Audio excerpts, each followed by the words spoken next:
नमस्कार, शाम के 5 बज चुके। आप जानते हैं वक्त हो गया बहस का नंबर 1 शो ताल ठोक के। आपके साथ मैं हूं अमन चोपड़ा। ताल ठोक के कहते हैं कि कोरोना की वैक्सीन आने में तो अभी 3-4 महीने हैं, लेकिन उत्तर प्रदेश में लग रहा है कि लव जिहाद के वायरस की वैक्सीन आ रही है। लव जिहाद के वायरस की वैक्सीन आ रही है। लव जिहाद के संक्रमण का अखिल भारतीय इलाज का भी हम सवाल पूछेंगे, लेकिन उत्तर प्रदेश में तो वैक्सीन आ रही है।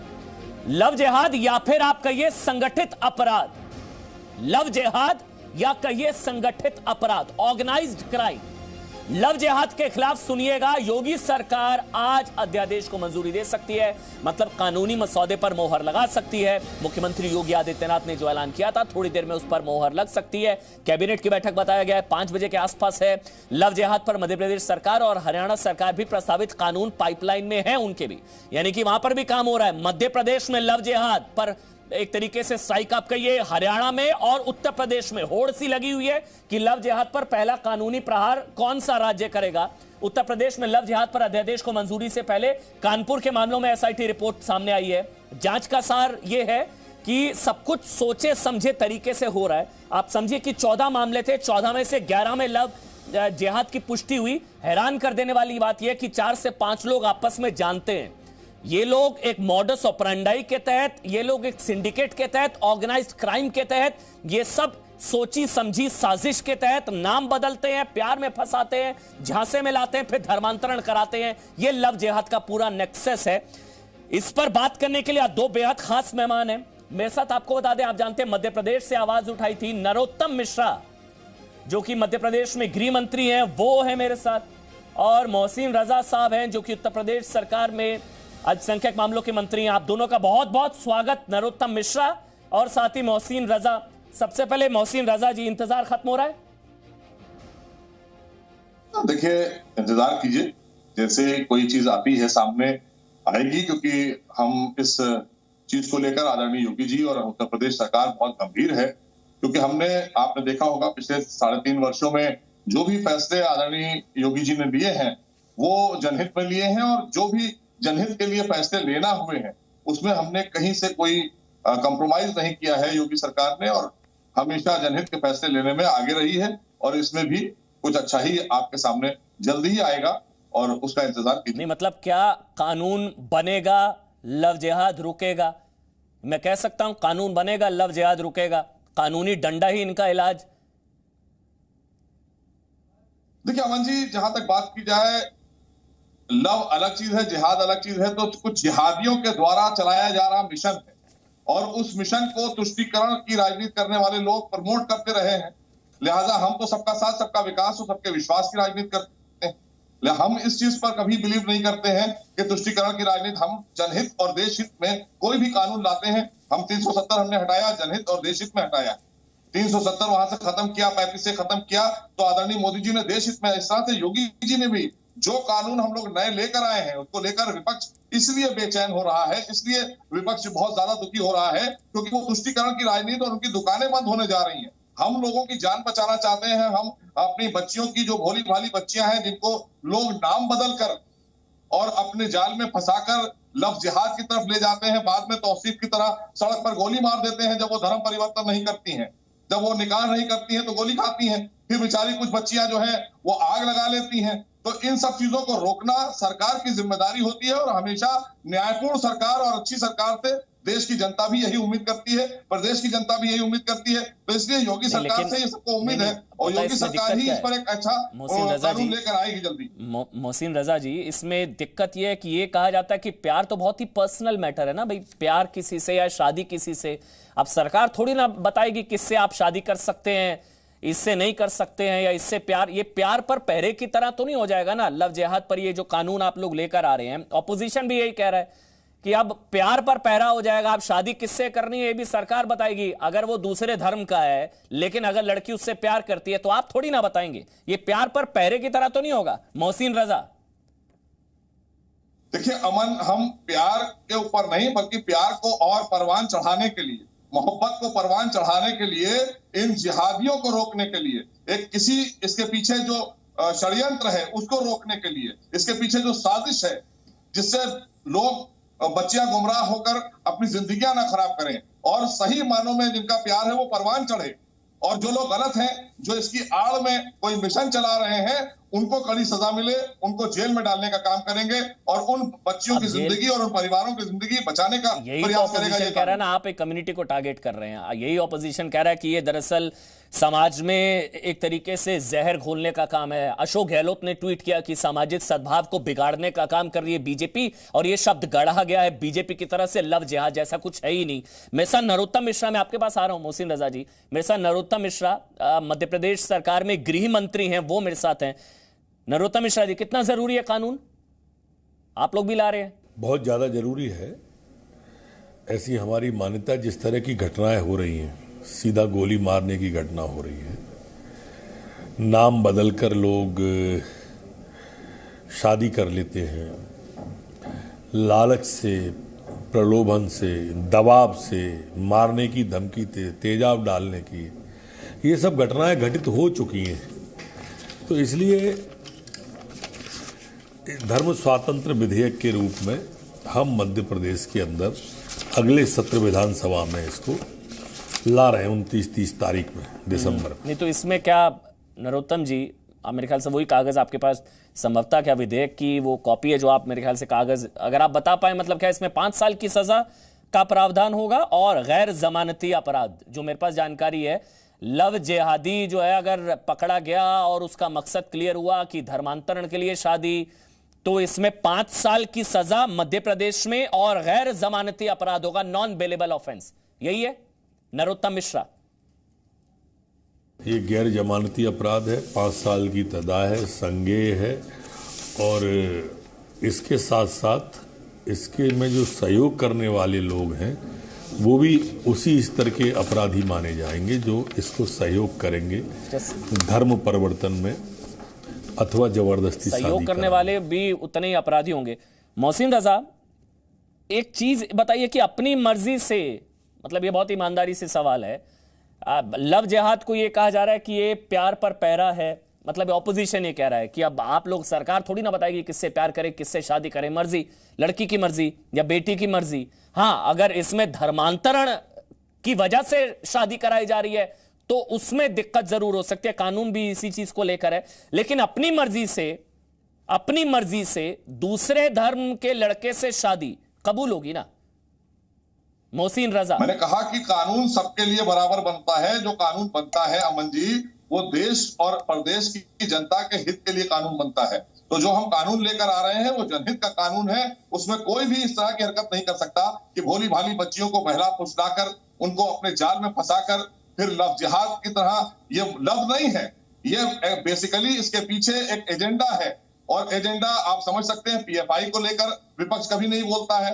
सिमी एक हमारे देश की आतंकी संगठन है जो डिक्लेयर कर दी गई आतंकी संगठन, जो हमारे देश में आतंक फैलाने का काम कर रही थी, प्रतिबंध लगा दिया गया उस पर। तो ऐसी प्रतिबंधित संगठन के जो लोग थे वो निकल कर काम कर रहे हैं। और अभी जो हमारे कानपुर में जो रिपोर्ट आई है, जो अब वेस्टर्न यूपी से रिपोर्ट आ रही है, हमारी सुरक्षा एजेंसियां जो दे रही हैं, वो रिपोर्ट साफ बता रही है कि लोग, कोई दिनेश नाम रख रहा है, कोई मुकेश नाम रख रहा है, बाद में जब वो पकड़े जा रहे हैं, सच्चाई सामने आ रही है, पीड़िता सामने आती है, जो पीड़ित परिवार है सामने आ रहे हैं, वो बता रहे हैं कि साहब इनका नाम तो मुख्तार है, किसी का नाम जो है अंसार है। तो इस तरह के लोग हैं जिन्होंने नाम बदलकर पहले बच्चियों को बहला फुसलाकर अपने प्रेम जाल में फंसाया, फिर बाद में उनका धर्म परिवर्तन करवाने के लिए। तो ऐसे लोगों के लिए कानून बन रहा है और ऐसे मिशन के पीछे जो लोग हैं उनको भी जेल में डालने का काम हम करेंगे, क्योंकि जो इस मिशन को लेकर आए हैं, क्योंकि ये तुष्टीकरण और संप्रदायवाद की राजनीति और जो लोग करते चले आए हैं, ये उनके फायदे की चीज थी। हम देश के लिए, जनता के लिए कानून बनाते हैं, देश हित में काम करते हैं और देश हमारे लिए सर्वोपरि है। देश की जनता को हम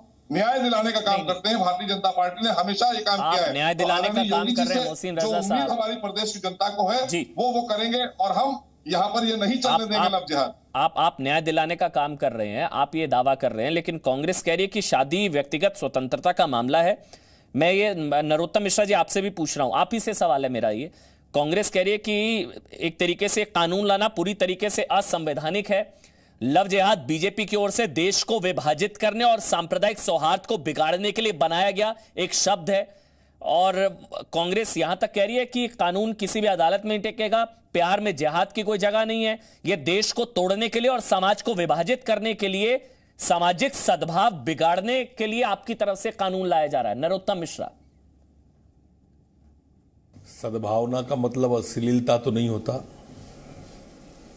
प्यार का मतलब जिहाद तो नहीं होता। जो भी प्यार जिहाद की तरफ ले जाएगा ये कानून उसके खिलाफ है। जो भी अश्लीलता परोसेगा, जो भी डराएगा, धमकाएगा, लालच देगा, जो भी धोखा देगा, धोखे से नाम बदलकर विवाह करेगा, तो उसके खिलाफ ये कानून है। जहां तक कांग्रेस की सवाल है, कांग्रेस तुष्टीकरण की राजनीति करती है। जहां जहां पर पाकिस्तानी एजेंडा होगा वहां पर कांग्रेस होगी। अगर उन्होंने कहा कि तिरंगा झंडा नहीं, 370 नहीं, तो उनके साथ मिलकर कश्मीर में चुनाव लड़ रहे हैं। वो सीएए का विरोध कर ही रहे थे। वो भारत तेरे टुकड़े होंगे इंशाअल्लाह इंशाअल्लाह, भारत की बर्बादी तक जंग हमारी जारी रहेगी। अफजल हम शर्मिंदा हैं, तेरे कातिल जिंदा हैं। तुम कितने अफजल मारोगे, हर घर से अफजल निकलेगा। नारे लगाने वालों से सबसे पहले मिलने अगर कोई व्यक्ति गया तो वो राहुल गांधी थे।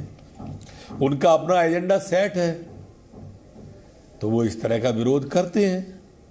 इसमें कोई आश्चर्य की बात थोड़ी है। कांग्रेस विरोध के नाम पर विरोध है, लेकिन मोहसिन रजा साहब, टेरर फंडिंग की भी रिपोर्ट्स आई हैं क्या? कुछ बहुत सीरियस सवाल है कि क्या लव जिहाद को लेकर कुछ टेरर फंडिंग की भी रिपोर्ट्स है, पीएफआई एंगल? मोहसिन रजा, देखिए, मैंने क्या कहा आपसे कि इसके पीछे जो खुलासे हो रहे हैं, जो चीजें निकल कर आ रही हैं, ये लव जिहाद जो आपसे लोग सवाल पूछ रहे हैं, जैसे कांग्रेस के लोग सवाल उठा रहे हैं, समाजवादी पार्टी के लोग सवाल उठा रहे हैं, तो यही लोग तो तुष्टीकरण की राजनीति देश में कर रहे थे।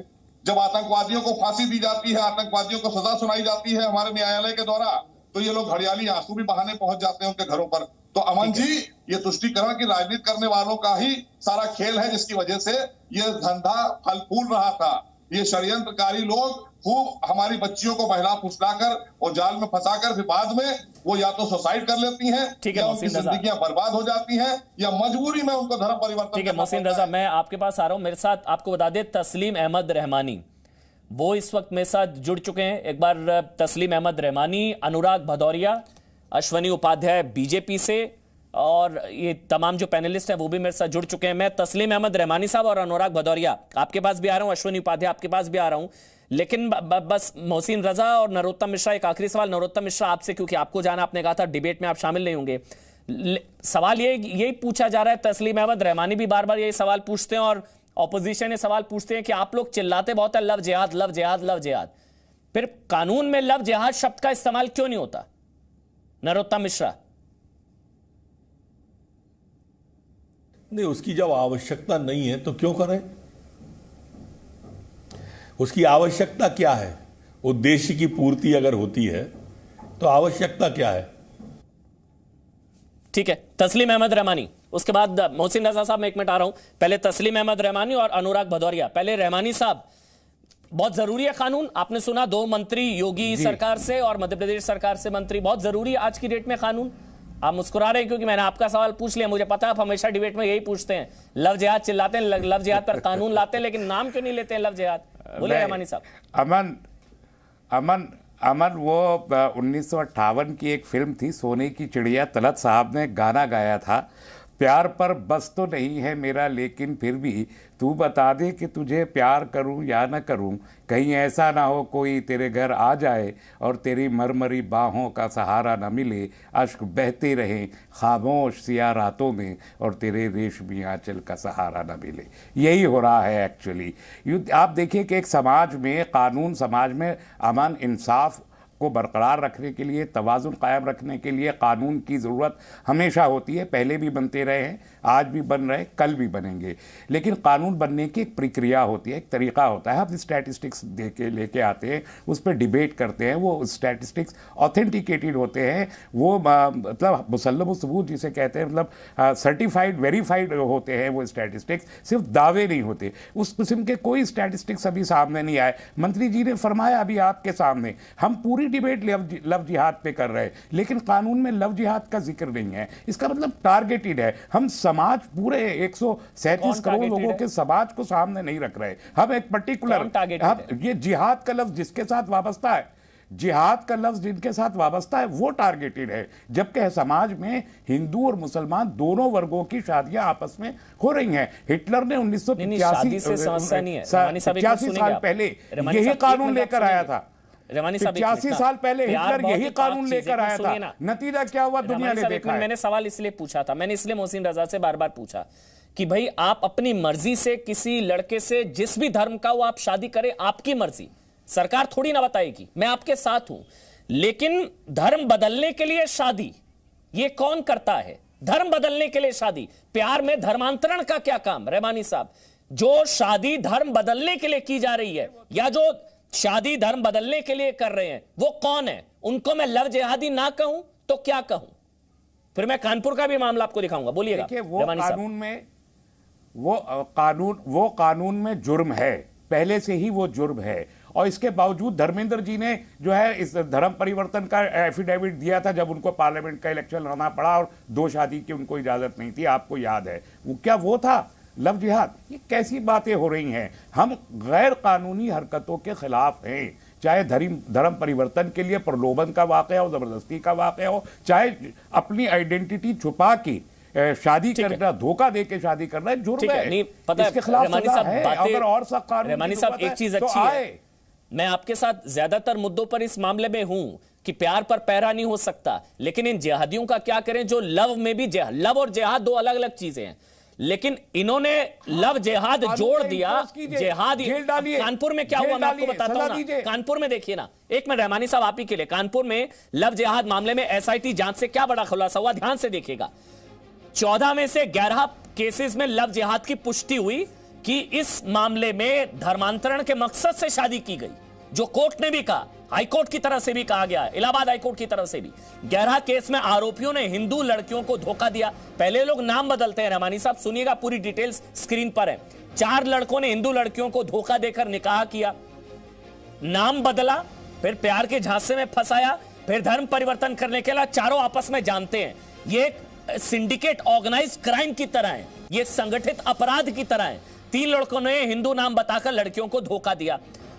आरोपियों ने धार्मिक पहचान बदलकर शादियां की, मतलब रहीम राहुल बन जाता है या कुछ और जो है वो नाम बदल लेते हैं। धोखे से शादी के बाद लड़कियों का जबरन धर्म बदला गया। नेक्सस, एक तरीके से सिंडिकेट कहिए, संगठित अपराध कहिए, ये सब कुछ धर्म बदलने के लिए शादी क्यों? जांच में पाया गया 4 लड़के एक दूसरे के संपर्क में थे। अश्वनी उपाध्याय, आप बोलो, उससे पहले एक बार प्रीति पांडे हाथ खड़ा कर रही थी, उनका मैं कमेंट ले लेता हूं, फिर उसके बाद अश्वनी उपाध्याय जी मैं आपके पास आऊंगा। बोलिए प्रीति पांडे। वो कह रहे हैं कि धर्मांतरण के लिए पहले से कानून है तो अलग से क्यों? अनुराग भदौरिया आपके पास भी आ रहा हूं, उसके बाद आपके पास आऊंगा। प्रीति पांडे जी। अमन जी देखिए, ये बात बिल्कुल स्पष्ट है और बिल्कुल सही है कि इस देश में सारे कानून पहले से हैं, लेकिन मैं एक चीज आपको कहना चाहती हूँ, अगर कोई किसी से भी प्यार करता है, मोहब्बत करता है, शादी करना चाहता है, आप बालिग अगर हैं तो आप बिल्कुल, आपको कोई रोक नहीं सकता और ये पूरा आप स्वतंत्र हैं कि आप जिससे चाहे उससे शादी करें। लेकिन बिल्कुल सीधी सी बात कि अगर कोई किसी से शादी करना चाहता है तो वो अपना नाम अगर अली है तो गौरव बता के क्यों शादी कर रहा है? मैं ये कह रही हूँ कि नाम बदल के, टीका लगा के, कलेवा पहन के एक तरीके वो शादी करना, धर्म परिवर्तन के लिए फोर्स करना और न मानने पे गोलियां मार देना, ये भी हो रहा है पूरे देश में। तो लव जिहाद पे कानून क्यों नहीं आना चाहिए? मैं बताऊं अमन जी, ये बहुत स्ट्रेटेजिकली प्लान्ड एक सिंडिकेट चल रहा है जो पूरे देश को आने वाले समय में पूरे देश के लिए बहुत बड़ा खतरा है और इसके पीछे पीएफआई जैसी संगठन है, बाहर की जो कंट्रीज हैं जो उनको सपोर्ट कर रही हैं, जो कम एज के लड़के, अगर मैं आपको बताऊं, मैं निजामुद्दीन के इलाके में काम करती हूं और मैं बहुत सारे ऐसे केसेस पे काम करती हूं जहां पे बच्चियों को, जो छोटी बच्चियां हैं, जो माइनर बच्चियां हैं, उनको भी फंसाने के लिए लड़के जो है अपना नाम बदल के उनको फंसाते। दिन मतलब महीने भर में 10-15 केसेस तो हमारे पास आ जाते हैं। तो जिसको ये लगता है कि लव जिहाद जैसी चीज नहीं और नहीं हो रही है तो कृपया करके हमारे जैसे संगठनों में आके उसकी लिस्ट लेके जाएं, उस पर काम करें। तो ये स्ट्रिक्टली प्लान होना चाहिए और यूपी सीएम जो काम कर रहे हैं, बीमारी का इलाज तब होता है जब बीमारी को एक्नॉलेज किया जाए। किसी भी बीमारी का इलाज तब होता है, मैंने वायरस शब्द का इस्तेमाल किया, लव जिहाद वायरस। अब उसके लिए वैक्सीन योगी सरकार ला रही है, लेकिन अखिल भारतीय वैक्सीन कब? लेकिन अनुराग भदौरिया, पहले एक्नॉलेज करना जरूरी है कि हाँ ये है, हमारी सोसाइटी में लव जिहाद वायरस एग्जिस्ट करता है, क्या Exactly. करता है समाजवादी पार्टी के हिसाब से? अनुराग, आपके हिसाब से क्या लव जिहाद जैसी कोई चीज है? देखिए, मैं तो सिर्फ एक बात बहुत सीधी सी जानता हूं, क्योंकि मैं हिंदुस्तान की बात करता हूं, भारतीय जनता पार्टी के लिए सत्ता की बात नहीं करता हूं। हिंदुस्तान में यह है कि हिंदुस्तान में कोई व्यक्ति हो, चाहे किसी भी जाति धर्म का हो, अगर अपनी पहचान छुपा के किसी महिला के साथ संबंध बनाता है, धोखा देता है, तो क्राइम होता है। उसे कानूनन कड़ी से कड़ी सजा मिलनी चाहिए। लेकिन भारतीय जनता पार्टी उस महिला को सजा दिलाने के लिए उतनी परेशान नहीं है। वो है राजनीतिक प्रोपेगेंडा करने के लिए, राजनीतिक माहौल बनाने के लिए, राजनीतिक कि किस तरह से समाज में एक राजनीतिक माहौल बने, इसमें ज्यादा चिंतित रहती है। मैं कहना चाहता हूं, लव जिहाद आप चिल्ला रहे थे, लेकिन जब कानून बनने की बात आती है तो उसमें शब्द नहीं यूज करना चाहते। क्यों? क्योंकि आप माहौल बनाना चाहते थे। आपको पता है लव जिहाद जैसा नाम शब्द कोई है नहीं। अच्छा, अगर कोई मतलब आप व्यक्ति हो, मानते हैं कि किसी लव भी जाति जिहाद है धर्म और लव जिहाद शब्द का इस्तेमाल होना चाहिए था। ये अच्छी नहीं, बात है कि ऐसा समाजवादी कोई पार्टी शब्द का स्टैंड है कि लव जिहाद है कम से कम। नहीं, सुन तो लीजिए, ऐसा कोई शब्द है ही नहीं। ये भारतीय अच्छा, जनता लव जिहाद पार्टी नहीं है? ने शब्द, चलिए ठीक है, कुछ लव जिहाद ऐसा एग्जिस्ट नहीं करता? शब्द नहीं है, शब्द नहीं है। मैं कह रहा हूं कोई व्यक्ति किसी भी जाति धर्म का होगा, अगर किसी महिला के साथ किसी में नहीं होता। कहाँ? अच्छा, कहाँ? अगर वो धोखा दे रहा है तो उसको सजा अच्छा, मिलनी चाहिए। मैं इसको ऐसा पूछना करता है चाहता हूं, अनुराग भारतीय जनता भाई, अनुराग भाई, क्या होता है अनुराग भाई? अनुराग भाई, सेंटेंस पूरा होने दो, फिर आप सवाल पूछिएगा। बोलिए। मैं पूछना चाहता हूं, भारतीय जनता पार्टी जब महिला पर उत्तर प्रदेश में अत्याचार हो रहा है लगातार, तब भारतीय जनता पार्टी के नेता और भारतीय जनता पार्टी के सपोर्टर और प्रवक्ता कहां चले जाते हैं? हाथरस की बच्ची के लिए तो नहीं आते, वहां पे खड़े होते हैं। जब लखीमपुर बच्ची के साथ अन्याय हुआ तब तो बीजेपी के नेता नहीं आए वहां पे, तब समाजवादी पार्टी बच्चियों को न्याय दिलाने के लिए। नहीं, लॉ एंड ऑर्डर का नहीं, लॉ एंड ऑर्डर का मामला तो हर जगह है पार्टनर। अनुराग, एक सवाल पूछूं आपसे, अगर आप जवाब दे पाए। अनुराग, एक सवाल पूछूं मैं आपसे, एक सवाल पूछता हूं अनुराग, आराम से। होता क्या है कि चीखने चिल्लाने में सवाल गायब हो जाते हैं। मेरा सवाल है अनुराग भाई, कौन से धर्म में शादी करके धर्म बदला जाता है? मैंने आपसे क्या बोला? मैंने जो सवाल पूछा उसका जवाब दीजिएगा। हाँ, जवाब दे रहा हूँ ना। कोई व्यक्ति अगर किसी के साथ मजबूरी कौन से करता है, धर्म में? अरे कोई भी नहीं ना, पता है सबको नाम लेने में क्या शर्म आ रही है? अरे मैं कह रहा नाम क्यों लेना? मैं कहता हूँ कोई भी क्यों नहीं लेना? नहीं करा सकता। क्यों नहीं लेना? वही तो जिहाद है, वही तो जिहाद है अनुराग भाई। एक्नॉलेज करिए ना जो है, क्योंकि मैं कौन धर्म बदल रहा है? पूरे हिंदुस्तान की बात कर रहा हूँ। धर्म बदल कर प्यार, फिर लड़की का धर्म बदल ले तो ये जिहाद नहीं तो क्या है? अरे अगर प्यार से धर्म बदल रहा है तो कानूनी कार्रवाई होगी, उसको सजा मिलेगी। कोई किसी का उससे ले तो कानून बन रहा है। बहुत बढ़िया, शानदार। अगर बस बात खत्म अनुराग, आप भी साथ है ना फिर लव जिहादियों के खिलाफ? अनुराग जी, लव जिहाद जैसी कोई चीज हो रही है समाज में? अश्विनी उपाध्याय, ठीक है अनुराग, मैं आपके बीच में नहीं बोला था प्रीति जी। मैं अगर कोई अपनी पत्नी को थप्पड़ भी मारता है तो जाके एफआईआर करके उसको जेल भिजवा सकती है। आप तो धर्म परिवर्तन तो बहुत बड़ी चीज हो गई। का मामला है, आप समझ ही नहीं रहे। आप थोड़ा पढ़िए अनुराग भाई। नहीं, गलत है, होनी चाहिए अनुराग भाई, आपको थोड़ा पढ़ने की जरूरत है। 366 में आजीवन कारावास। नहीं अनुराग भाई, शायद आपको पता नहीं है। अनुराग भाई, अनुराग वो डोमेस्टिक वायलेंस का मामला है। आज अगर किसी लड़की के साथ ऐसा होता है, वो पुलिस थाने में जाकर क्या कहेगी? आप समझिए। एक मिनट रुकिए। अश्विनी उपाध्याय, मुझे बताइए, आज की तारीख में अश्विनी उपाध्याय, कानून क्या है? अगर आज किसी बच्ची के साथ, हिंदू बेटी के साथ कोई शख्स, कोई दूसरे धर्म का लड़का धर्म बदलकर उसको फंसाता है, झांसे में लेता है, फिर उसका धर्म बदलता है, वो आज थाने में जाकर क्या कहेगी? उसके साथ क्या हुआ है? क्या अन्याय हुआ उसको? अन्याय, ठीक है, एक मिनट। अश्विनी उपाध्याय, उसके साथ कड़ी से कड़ी कार्रवाई होगी। भदौरिया जी, सवाल हमसे भैया। अश्विनी उपाध्याय से सवाल है अनुराग भाई, अश्विनी उपाध्याय से सवाल है। मत सीखिए, अच्छा नहीं लगता। अरे भदौरिया जी, लेकिन शब्द इतना मत बचाइए लव जिहादियों को। अनुराग भाई, लव जिहादियों से इतना अनुराग आपका, रुक जाइए। आपने नरोत्तम मिश्रा जी से पूछा था तो भाग गए। भदौरिया जी, चलिए शब्द इस्तेमाल किया, क्यों नहीं शब्द इस्तेमाल किया? अश्विनी उपाध्याय, आपसे मेरा सवाल है। अनुराग भदौरिया, एक मिनट रुक जाइए। अश्विनी उपाध्याय आप बोलेंगे, आपको ऑडियो बंद है। अनुराग भाई प्लीज रिक्वेस्ट कर रहा हूँ, अश्विनी उपाध्याय बोलिए। ठीक है अनुराग, आ रहा हूँ। अनुराग, लव जिहादियों से इतना अनुराग ठीक नहीं है। ठीक है अश्विनी। हाँ अश्विनी उपाध्याय। हाँ अमन, मैं ये कह रहा हूं, पहली बात तो मैं आपको बताऊं कि यह समस्या केवल यूपी एमपी की समस्या नहीं है, यह पूरे भारत की समस्या है। और भारत नहीं बल्कि पूरी दुनिया की समस्या है। लव जिहाद के खिलाफ अमेरिका ने कानून बनाया हुआ है, सिंगापुर ने बनाया हुआ है, फ्रांस ने बनाया हुआ है। जहां तक ये लव जिहाद कोई एकाएक शुरू नहीं हो गया। 1850 में इंडियन पिनल कोड ड्राफ्टिंग शुरू हुई थी। 1860 में इंडियन पिनल कोड लागू हो गया, जो मैकाले ने बनाया था। और मैकाले ने भी सेक्शन 493 डाला हुआ है कि धोखे से विवाह करने पे 10 साल की सजा होगी। इसका मतलब मैकाले को भी पता था कि धोखे से विवाह किया जाता है, पहचान छिपा के विवाह किया जाता है। लेकिन दिक्कत ये हो रही है वो जो आईपीसी है 150 साल पुरानी है, उसमें उसको ठीक से डिफाइन नहीं किया गया। आज नहीं तो कल चूंकि आईपीसी रिव्यू की जा रही है, ये कानून तो आपको राष्ट्रीय स्तर पर लागू करना पड़ेगा। लेकिन वर्तमान समय में जो योगी जी ने बनाया है वो बहुत जरूरी हो गया था। लगातार एक के बाद एक कानून में अभी प्रावधान नहीं है। वो कह रहे हैं, अनुराग भदौरिया भी कह रहे हैं कि कानून में प्रावधान है, तस्लीम अहमद रहमानी भी कह रहे हैं कानून में प्रावधान है, धर्मांतरण के खिलाफ भी कानून है, और शादी में ऐसे धोखा दिया जाता उसका भी कानून है। तो लव जिहाद के लिए अलग से क्या हो जाएगा? यही रहमानी साहब पूछ रहे हैं या अनुराग भदौरिया पूछ रहे हैं? मार्केटिंग। अच्छा, मार्केटिंग मैं आपको बता रहा हूं। हाँ, अरे एक मिनट सुन लीजिए ध्यान से, मैं आज इनको बता देता हूं। सेक्शन 493 में यह कहा गया है कि अगर आप धोखे से विवाह करोगे तो 10 साल की सजा होगी। ठीक है। लेकिन उसको जो यूज किया जाता, धोखे का मतलब आपने फर्जी स्टैम्प पेपर ले लिया, आपके गवाह फर्जी हैं, या आपने तहसीलदार से साइन कराना था लेकिन आपने पेशकार से साइन करा लिया, उसमें कवर हो रहा है। जहां नाम बदल के, पहचान छिपा के, अगर मैं आपको क्या कह रहा हूं, ये कानून अगर बन जाए, इसमें हाय तौबा क्यों हो रही है? अगर शाहरुख खान बिना पहचान छुपाए गौरी से शादी करते हैं तो उनको डरने की जरूरत नहीं। अगर सैफ अली खान बिना पहचान छिपाए करीना कपूर से शादी करते हैं, कोई दिक्कत नहीं। अगर रॉबर्ट वाड्रा बिना पहचान छिपाए प्रियंका गांधी से शादी करते हैं तो कोई दिक्कत नहीं।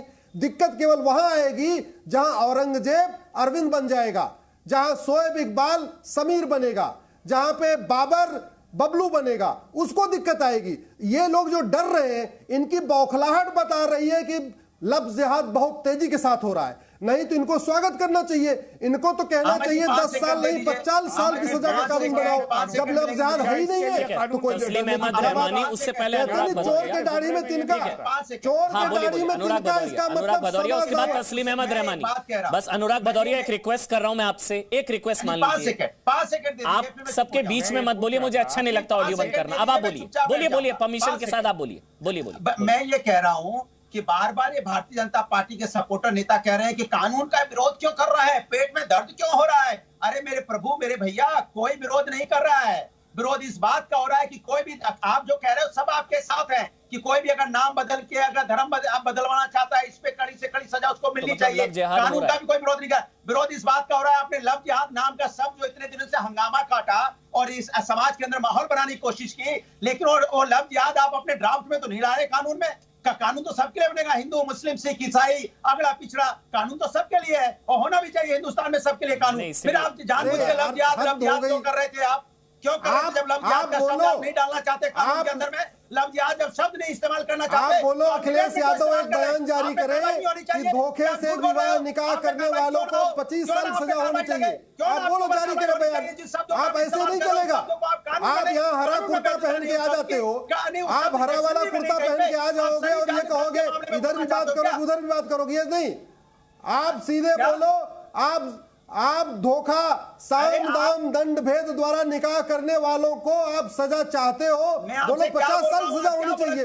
अगर आप लव जिहाद के समर्थक नहीं हो तो बोलो जो साम दाम दंड भेद द्वारा निकाह करे उसको 50 साल सजा दो। आप कानून का स्वागत करो, सजा मिलनी चाहिए। अच्छा, देखिए कहाँ का ये नक्शा देखिए, एक मिनट, कहाँ कानून की तैयारी और लव जिहाद पर। हिमाचल प्रदेश, ऑडियो बंद है, ऑडियो बंद। लव जिहाद पर कहाँ कानून की तैयारी हो रही है? उत्तर प्रदेश में कैबिनेट की में आज लग रही है, मध्य प्रदेश में नरोत्तम मिश्रा वो कह रहे हैं हम लोग लेकर आ रहे हैं, कर्नाटक में भी, हिमाचल प्रदेश में भी, हरियाणा में भी। हम लोग इसीलिए सवाल पूछ रहे हैं कि एक देश एक कानून क्यों नहीं भाई? अलग अलग राज्य अगर ला रहे हैं तो फिर अखिल भारतीय कानून, इस वायरस की वैक्सीन जो है अखिल भारतीय होनी चाहिए। तस्लीम अहमद रहमानी, आपसे मेरा सवाल ये, सवाल सुनिएगा आराम से। तस्लीम अहमद रहमानी, सवाल ये, धर्म परिवर्तन के लिए अगर कोई शादी करता है तो उसको सजा होनी चाहिए? देखिए अमन, आपके सवाल का जवाब है कि हाँ। ठीक है। दूसरी बात, ये अश्वनी चौबे जी ने जो एनलाइटनमेंट किया है, मैं उनका शुक्रिया अदा करता हूं कि उन्होंने कानून के बारे में बताया। 150 साल से कानून है, लॉर्ड मैकाले ने से ये 10 साल की सजा का प्रोविजन किया था। आप ये जो सो कॉल्ड लव जिहाद है इसमें सिर्फ 5 ही साल कर रहे हैं, वो पहले 150 साल से 10 साल की। दो का लफ्ज डिफाइंड अगर नहीं है तो उसे किया जा सकता है, उसके लिए इतना बड़ा आडंबर क्रिएट करने की तो कोई जरूरत नहीं है। दूसरे साध्वी प्राची का अभी हाल ही में ट्वीट फिर आया, मुसलमान लड़कियां हमसे राब्ता करें, हम हिंदू लड़कियों से शादियां करवाएंगे। ओपनली पब्लिक स्टेटमेंट है, और इससे पहले भी होता रहा है। कश्मीर के बाद में हमारे साबिक मंत्रियों ने बीजेपी के अपने घरों के बाहर बड़े बड़े होर्डिंग लगाए। अब कश्मीर रहमानी साहब, एक चीज मुझे अच्छी लगी, रहमानी साहब एक चीज मुझे अच्छी लगी, मुझे उम्मीद है कि जो कानून आ रहा है उसमें ये सारी कम से कम आप लोग ये चीज अच्छी है कि आप लोग प्रॉब्लम को, वायरस को एक्नॉलेज कर रहे हैं, बट आपको शब्द से दिक्कत है। आप लोग कह रहे हैं कि हाँ ये सब हो रहा है कि धर्म परिवर्तन के लिए शादी, धर्मांतरण के लिए शादी, मतलब शादी धर्म बदलने के लिए हो रही है। ये वायरस तो है, ये वायरस है ना, ये लेजिस्लेटिव वर्ड नहीं है, इसलिए है दिक्कत। अच्छा, शब्द से दिक्कत है लेकिन एक्नॉलेज कर रहे हैं कि हाँ ये हो रहा है। तो ये नहीं, ये हो तो पूरी दुनिया में रहा है, लेकिन इंडिया में कोई षड्यंत्र नहीं हो रहा। और अगर हो रहा है षड्यंत्र तो आरएसएस कर रही है। मैंने सातवीं आरएसएस कहां से कहां, कौन ऑर्गेनाइज्ड वे में ये काम कर रही है, एक मिनट रहमानी कर रही है। सातवीं प्राची कौन धर्म बदलता है पब्लिक डोमेन में, रहमानी साहब कौन धर्म बदलता है? आप बताइए, आप बताइए किसका धर्म बदला? आप बताइए, एक एग्जांपल मेरे को दे दीजिए, एक एग्जांपल दे दीजिए। मैं आपको अभी कानपुर के 11 मामले बता दूंगा, आप बताइए। एक मिनट आप सुनिए, किसी हिंदू लड़के ने मुस्लिम लड़की से शादी की और उसका कन्वर्जन किया, मुझे आप उदाहरण दीजिए। वीडियोस है, मेरे पास वीडियोस हैं, मैं आपको वीडियोस भी दिखा दूंगा। और एक तो हमारी पैनलिस्ट आज यहाँ नहीं है, एक पैनलिस्ट ही है जिनके बारे में हम सब जानते हैं। मैं एक चीज पूछता हूँ आपसे, मैं अपना सवाल दोहराता हूँ। कहा नहीं हुआ, और इस्लाम में शादी के लिए धर्म परिवर्तन नहीं है। रहमानी साहब एक सवाल है, अगर रहमानी साहब देखिए, रहमानी साहब ये इलाहाबाद हाईकोर्ट ने भी कहा, सुनिएगा, शादी के लिए धर्मांतरण क्यों? लालच देकर। इलाहाबाद हाईकोर्ट ने मुझे बोलने दीजिए एक बार। इलाहाबाद नहीं, सुनिए नहीं, आप एक मिनट सुनिए। बोलिए। इलाहाबाद हाई कोर्ट ने यहाँ पडरौना के केस में कल ही एक वो दिया है, दिया है जिसमें लव जिहाद के इस मफरूजे को बिल्कुल कैंसिल। लेकिन क्या कहा है आगे? पूरा बोलिए। शादी के लिए धर्मांतरण क्यों? लालच देकर धर्मांतरण के लिए शादी क्यों? बोला नहीं कहा है। इलाहाबाद हाई कोर्ट ने कहा है कि शादी के लिए धर्मांतरण अगर बाई फोर्स हो रहा है तो बाई लॉ गलत है। वो तो सभी कह रहे हैं, हम भी चलिए। अब एक मेरा सवाल है, उसके बाद मैं अश्विनी उपाध्याय आपके पास आऊंगा। आपने कहा, एक मिनट रहमानी साहब, एक चीज मुझे बताइए, एक एग्जाम्पल अगर आप दे पाए। मैं आपको 11 एग्जाम्पल अभी कानपुर वाले मामले में दे दूंगा, जहां मुस्लिम लड़के ने नाम बदलकर हिंदू बेटी से शादी की और फिर उसका धर्मांतरण किया। ये हो रहा है, ये आप एक्नॉलेज कर रहे हैं, आराम से सुनिएगा। एक एग्जाम्पल मुझे दीजिए, एक मिनट सुनिए ना, एक एग्जाम्पल मुझे दीजिए जहां पर, सुनिए, जहां पर हिंदू लड़के ने मुस्लिम लड़के से शादी की, मुस्लिम लड़की से, और उसका धर्मांतरण किया हो। बताइए अगर कहीं हुआ है तो। मेरे इसी फोन में आपने मुझे पैच कर रखा है, इस फोन में, इसी फोन में वीडियो मौजूद है, मैं आपको दिखा सकता हूं। और हमारे पास बड़ी लंबी फेरिस्त है जिसमें ये बाकायदा ऐलान करके, और चलिए अगर कोई ऐसा है ना तो सबको कानूनी डंडा पड़े, तो फिर ये कानून आना चाहिए, बस बात खत्म। यस, वही मैं कह रहा हूं कि इसका तो फायदा हम ही को होगा। अच्छा, अभी को होगा फायदा इसका। हिंदू बेटियां, हिंदू ISIS केरल से लेकर उत्तर प्रदेश में कौन सा, मुझे एक नाम बताइए ना, मैं चैलेंज कर रहा हूं आपको सर, एक नाम बताइए मुस्लिम बेटी को कन्वर्ट किया होगा, हिंदू बनाया हो, बताइए। मैं ऑन एयर नेशनल टेलीविजन पर आपको चैलेंज कर रहा हूं सर। नहीं है, हिंदू धर्म में कन्वर्जन का कोई कॉन्सेप्ट ही नहीं है सर। तो ऐसा नहीं है सर, नहीं है। हिंदू धर्म में कन्वर्जन का कॉन्सेप्ट ही नहीं होता है। हिंदू धर्म में कन्वर्जन, किसी मुस्लिम लड़की को हिंदू बना दिया शादी के लिए, कहां हो रहा है सर? लव जिहाद वो लोग कहां सर? अश्विनी उपाध्याय, प्रीति पांडे से पहले, एक बार प्रीति पांडे से पहले, 300 फैमिलीज का धर्म परिवर्तन, प्रीति पांडे से पहले, प्रीति पांडे, 300 फैमिलीज का धर्म परिवर्तन, और आपके कुछ मेंबराने पार्लियामेंट को पूछिए। मैं सिर्फ एक चीज सामाजिक कार्यकर्ता के तौर पे कहना चाहती हूँ कि पूरे देश में अगर बेटियों के साथ लोग टीका और कलेवा पहन के भी लड़कियों को धोखा दे रहे हैं। नाम कुछ और है लेकिन कुछ और नाम रख रहे हैं। बल्लभगढ़ हमने देख लिया, हम पूरे यूपी में देख रहे हैं, पूरे देश में देख रहे हैं। तो क्यों नहीं जितने पैनलिस्ट बैठे हुए लव जिहाद के कानून आने पे इनको क्या समस्या है?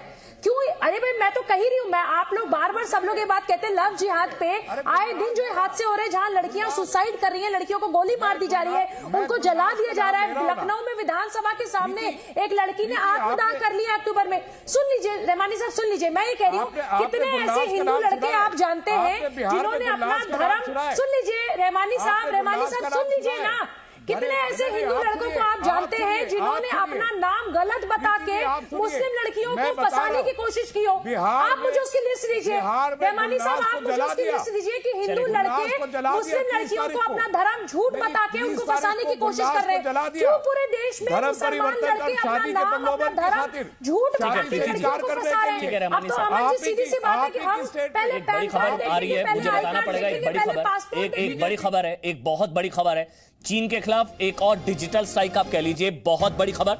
चीन के खिलाफ एक और बड़ी कार्रवाई, अब की बार 43 मोबाइल ऐप्स पर वार है। 43 मोबाइल ऐप्स बैन, 43 और मोबाइल ऐप्स आप कहिए, और चाइनीज 43 और चाइनीज ऐप्स पर पाबंदी लगा दी गई है। 43 और मोबाइल ऐप्स चाइनीज, और जो ऐप्स हैं वो ज्यादातर अलीबाबा ग्रुप से हैं। कई मेजर ऐप्स जो हैं वो अलीबाबा ग्रुप से हैं। इसके अलावा short video sharing app Snack Video, इसके अलावा business card reader app Cam Card, और भी कई तरीके की ऐप्स हैं जिसको अब बैन कर दिया गया है। आपको ये चीज ये बहुत जरूरी इंफॉर्मेशन है कि ज्यादातर जो मेजर ऐप्स हैं वो अलीबाबा ग्रुप से हैं। मेजर ऐप्स ज्यादा, कई ऐप्स जो हैं, इसके अलावा कुल 43 ऐप्स हैं। हमारे साथ रविंद्र जी मीडिया संवाददाता इस वक्त हमारे से जुड़ चुके हैं। रविंद्र, 43 और चाइनीज ऐप्स पर बैन? बिल्कुल कह सकते हैं कि तीसरा डिजिटल स्ट्राइक हुआ 29 जून को हुआ था। उसके बाद 2 सितंबर को जिसमें पबजी जैसे ऐप पर बैन लगाई गई थी, और आज 43 जिसमें मेजर है अलीबाबा ग्रुप का ही जो ऐप है। और अलीबाबा ग्रुप पर पूरे विश्व में इस तरह से आरोप लगते रहे हैं कि वो चीन सरकार के लिए जासूसी करते रहा। अमेरिका में तो इसको लेकर शायद जांच भी हुआ था, संघीय जांच भी हुई थी। तो कहीं ना कहीं जो आज बैन लगाया गया है भारत के एकता अखंडता उसके सुरक्षा को देखते हुए IT एक्ट के तहत बैन किया गया है। तो चीन सरकार के लिए एक बड़ा झटका है भारत की तरफ से 43 ऐप पर बैन लगाया गया आज। और ये रविंद्र तीसरी स्ट्राइक, तीसरी डिजिटल स्ट्राइक हम कह सकते हैं, तीसरी बार, क्योंकि 177 मोबाइल ऐप्स पर पहले ही बैन लगा चुकी है सरकार, और अब 43 और। बिल्कुल टोटल 220 ऐप है। आप देखिए कि जो इसमें अलीबाबा ग्रुप, सबसे बड़ी बात है कि अलीबाबा ग्रुप, इसके पहले पबजी जैसे जो ऐप थे जो भारत में काफ़ी लोकप्रिय ऐप हुआ करते थे, उन सब पर प्रतिबंध लगाया गया।